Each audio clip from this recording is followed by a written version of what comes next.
আসসালামু আলাইকুম, আমার চ্যানেল কুকিং বাই মিতা আপনাদের সবাইকে স্বাগতম।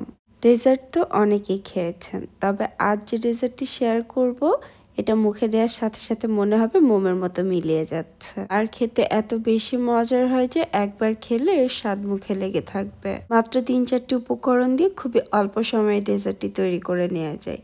একবার যদি কাউকে তৈরি করে খাওয়ান দেখবেন বারবার তৈরির রিকোয়েস্ট আসছে। তবে রেসিপিটি একবার হলেও ট্রাই করতে ভুলবেন না। খেতে এত মজার হয় যে নিশ্চয়ই আপনি নিজে আবারও তৈরি করবেন। এখন কথা না বাড়িয়ে পুরো রেসিপিতে চলে যাচ্ছি। ডেজার্টটা তৈরি করার জন্য প্রথমে এখানে একটা প্যানে নিয়ে নিচ্ছি 2 কাপ মানে হাফ লিটার তরল দুধ। দুধটা আগে থেকে জাল করে রেখেছিলাম, এখন রুম টেম্পারেচারে আছে।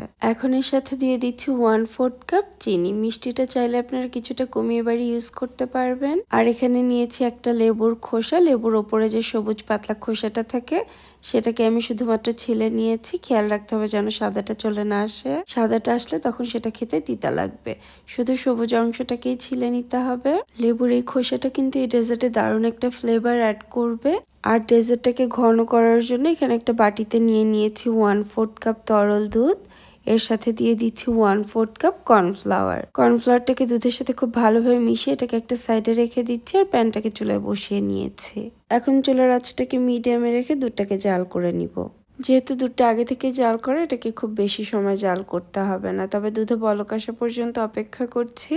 বলক চলে আসলে এটাকে 2 থেকে 3 মিনিটের মতো জাল করে নিব। এতে লেবুর খোসার যে স্মেল সেটা দুধের মধ্যে চলে আসবে। তারপর লেবুর খোসাগুলোকে উঠিয়ে নিচ্ছি। এই ডেজার্টে লেবুর খোসাটা কিন্তু কোনোভাবেই স্কিপ করা যাবে না, অবশ্যই দিতে হবে। এখন চুলার আঁচটাকে মোটামুটি লো করে নিয়েছি আর কর্নফ্লাওয়ারের যে মিশ্রণটা তৈরি করে রেখেছিলাম সেটাকে আবারও ভালোভাবে একটু নেড়ে মিশিয়ে নিচ্ছি। কর্নফ্লাওয়ারের মিশ্রণটাকে গুলিয়ে রেখে দিলে নিচে সেটা জমে যায়, সেজন্য অবশ্যই এটাকে আবারও ভালোভাবে মিশিয়ে নিতে হবে। সম্পূর্ণ কর্নফ্লাওয়ারের মিশ্রণটাকে দিয়ে এটাকে অনবরত খুব ভালোভাবে নেড়ে নেড়ে জাল করে নিচ্ছি।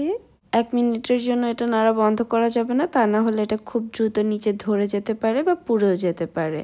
আমি এটাকে মোটামুটি অনবরত নেড়ে নেড়ে জাল করছি আর চুলার আঁচটাকে মিডিয়াম লোতে রেখেছি। এটাকে জাল করতে করতেই দেখবেন একদম ঘন হয়ে আসছে। 3 থেকে 4 মিনিটের মধ্যে এই মিশ্রণটা অনেকটাই ঘন হয়ে আসে। আমি টোটাল এটাকে 5 থেকে 6 মিনিটের মতো জাল করে নিয়েছি। কনসিস্টেন্সিটা একটু দেখিয়ে দিচ্ছি।